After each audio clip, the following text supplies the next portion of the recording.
Hi everyone, Brandon here with Raw-Made Strength and Fitness Inserts and CrossFit Surge. So in part one of our Squatting 101 video and series, we talked about the first one is stability and balance. Today we're going to talk about mobility, all right? So we introduced the joint by joint concept of talking about mobile joints are stacked on top of stable joints. So we worked on stability as far as learning how to properly engage and brace in core to extremity, but also learning how to set the feet and work on the tripod foot.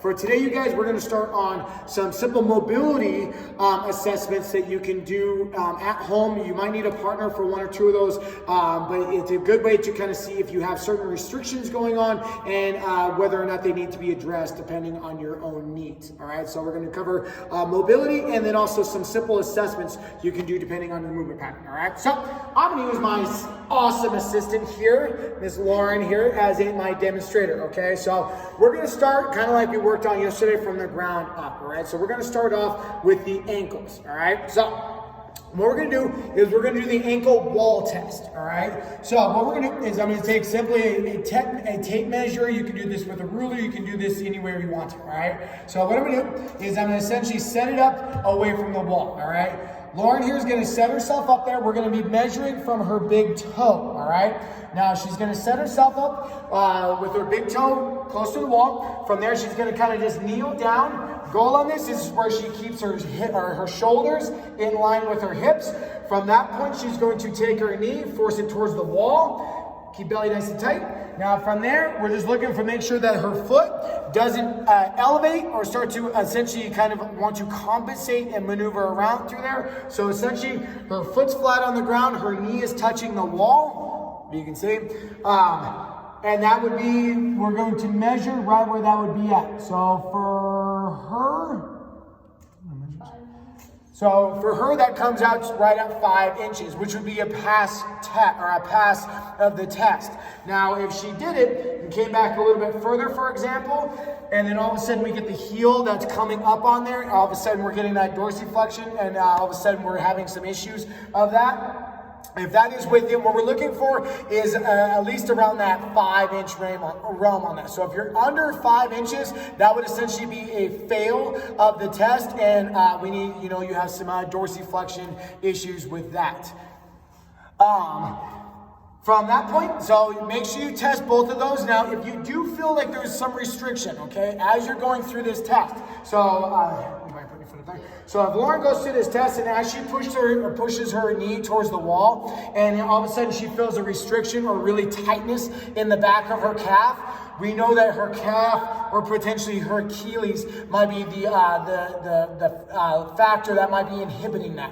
But at the same time, if she pushes it towards the wall and all of a sudden she feels a restriction in the front part of her foot, in the front part of her ankle, we probably have a little bit of catching of the ankle bones on there, and there's certain things that we can do as far as on a mobility aspect to address that, of just getting that to open up a little bit further. So also, not only are you passing and failing the test, but also what are you finding as you're going through with that, all right? So that is the ankle dorsiflexion test. The next one we're going to do is the heel to butt test, all right? So Ms. Lauren is going to, from that point, just lay it down on the floor. Let me fix something. All right, so from here, okay, so Lauren is going to be down prone on the floor, okay? From there, she's going to keep her hips down to the ground. From there, all I'm going to simply do is just take one of her heels and try to bring it to her backside, all right?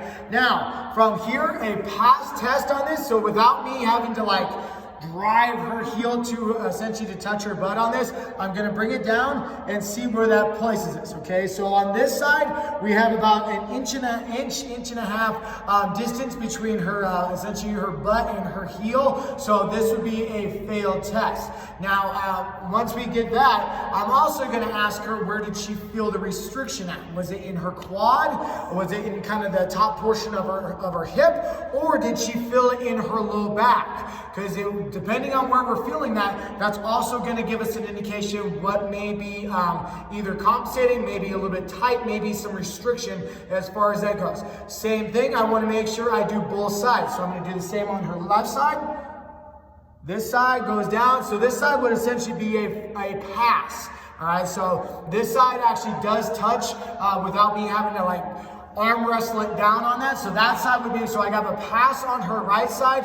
I have essentially a failed test on her left side, which can give us an indication and kind of give us some direction as far as what may be happening with her hips, her knees, and so on and so forth when she squats. All right.